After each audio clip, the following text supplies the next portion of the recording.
نظم کا عنوان برسات، شاعر اختر شیرانی۔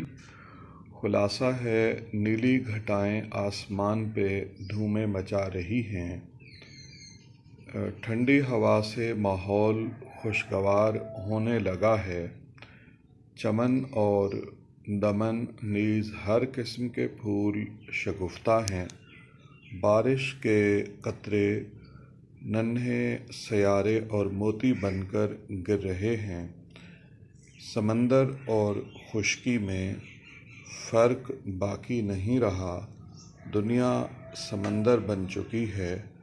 باغ سبزہ زار، وادیاں اور کوہسار سب حسین بن چکے ہیں۔